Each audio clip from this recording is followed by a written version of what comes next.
All right, we're going to go ahead and roll into our availabilities this afternoon. We are now joined by Carl Edwards, driver of the number 19 Eris Toyota for Joe Gibbs Racing. Carl, we just finished our first practice session. It was the first time on track with the lower downforce rules package.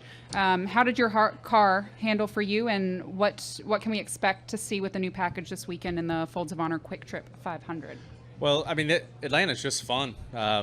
Actually wasn't that fast in qualifying trim, so we've got to work on that, but I'm having a good time. I mean, you really drive the race car here. You dive down in the corner and sliding all over the place, and I mean, this is really cool. So so I'm excited about that. I mean, you guys all know how special this place is to me, so it's just fun to be here and ready to get the race on. It's so neat how much the tires fall off, how much the cars are moving around. The groove's going to change a lot, and this to me is what racing's about. It looks like a lot of fun.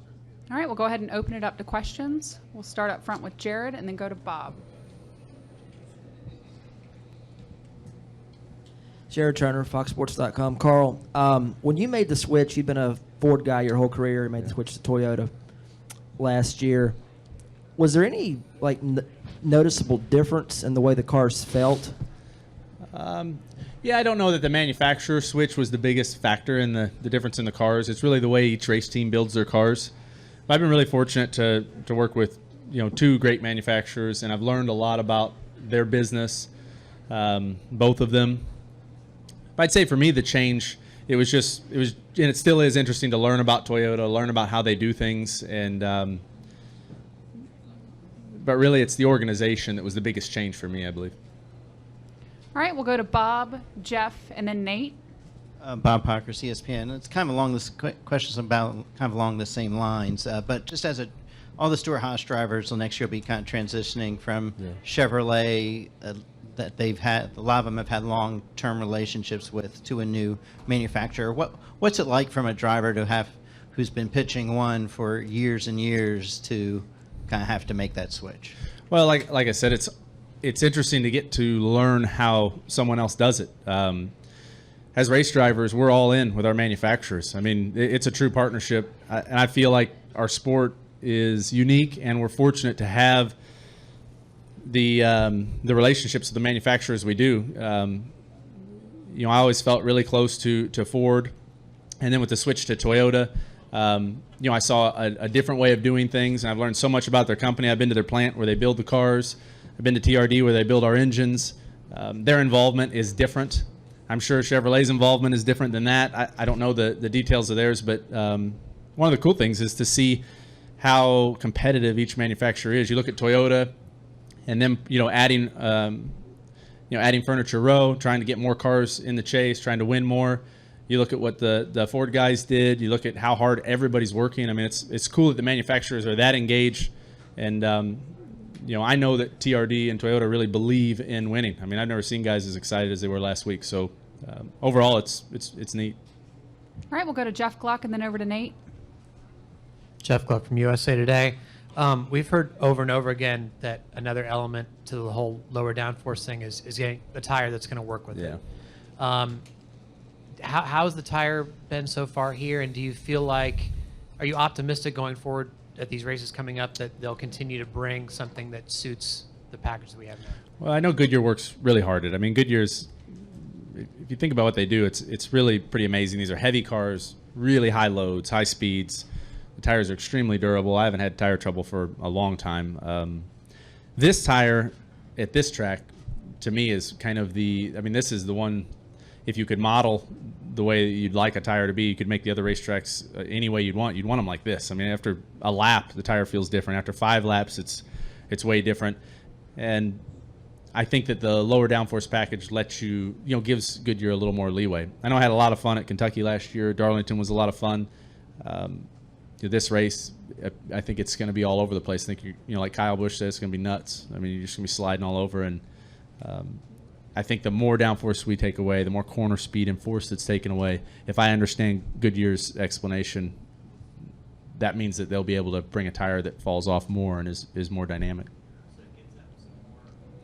Yeah, you want the tire to give up because it just adds another layer to the race. I mean, do you pit or not? I mean, it's you can't just stay out until you run out of fuel and stay in front of the guys regardless of whether they have new tires or not. So I know Goodyear wants that. They want the best tire competitively that they can make. But they are put in a box because we're doing the exact opposite as teams. We're going faster and faster and faster through the corner and adding more downforce and adding more load, and they keep having to make the tire more durable. So hopefully NASCAR continues down this path. You guys know how I feel about it. I've been screaming I want this, more of this, and if they do that, I think it allows Goodyear to make a better tire. All right, we'll go to Nate. Nate Ryan, NBC Sports. Carl, going back to the last lap of the Daytona 500, you were a part of that, obviously, and there's been a lot of dissection of it. And I think Denny said he partially ended up on the outside because you filled that hole on the inside. Maybe could you give your perspective of what that final lap was like? I went back and watched it, and we actually watched it again this morning. Just that outside line just got choked up, and all of those guys decided to stay in line and push Denny, and it just worked out. I was struggling really to keep up, but then when I saw Denny rocket out there, I thought, man, I should have tried that. But you just never know. It's the split-second decisions of whether or not guys stay in line or if they all try to go around you when you pull out. You just don't know. But I thought Denny did a really good job. I thought really the guy who did a great job was Matt in realizing that he was about to wreck the entire field as he got loose, and for him to save that was spectacular. So overall, though, you guys have probably said it over and over, but for me, it was really cool to be part of something where we worked together that well as a group. All the TRD and Toyota guys, that was pretty cool.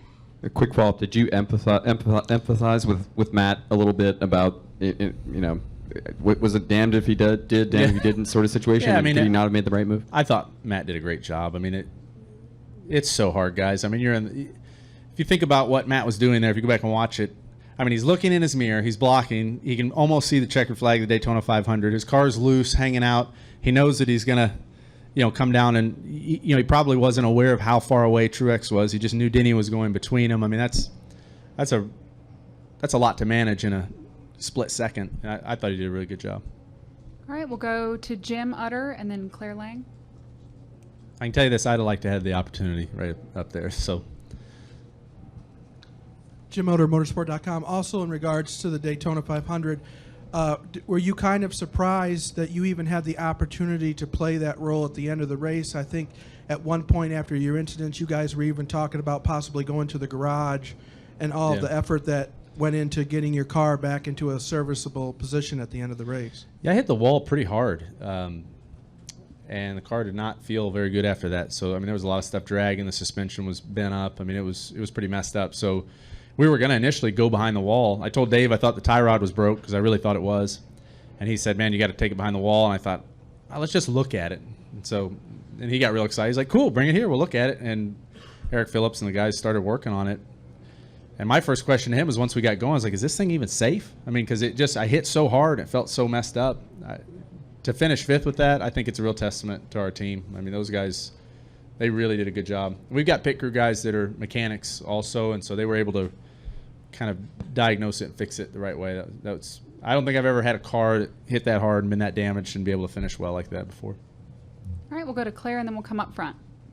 Claire B. Lang, Sirius XM NASCAR Radio. So did you guys, you said you watched it today from Daytona, the ending. Did you get a chance, like in a team meeting, where you all just sort of laughed and went, oh my God, I can't believe we did that? Or, had a chance to share together what happened? Not really, not as a group yet because Denny was gone.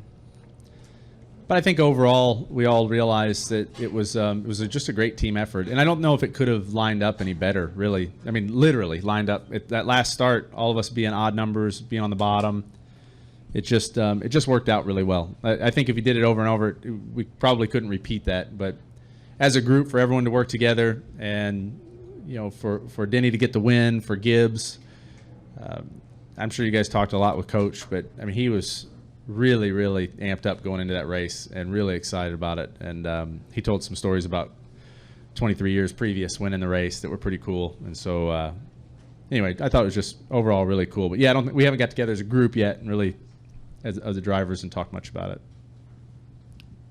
Hey, Carl, Doug Rice, Performance Racing Network. Give us your best guess as to what we're going to see here Sunday. I think you're going to see some good racing. This track is just perfect. There are 3, 4, 5 different grooves.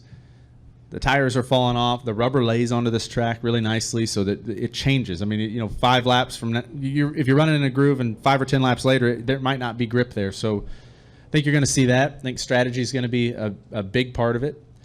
I think the other thing that that this track's going to bring out is it's just going to be a tough race. It's going to be tough to stay focused, to manage your car. You know, you see guys out there really struggling, myself included. You know, you hook the apron, car whips sideways. I mean, you got to really stay on top of it. It's like a big dirt race. I mean, it's just really fun. So I think it'll be a race for the fans that watch it.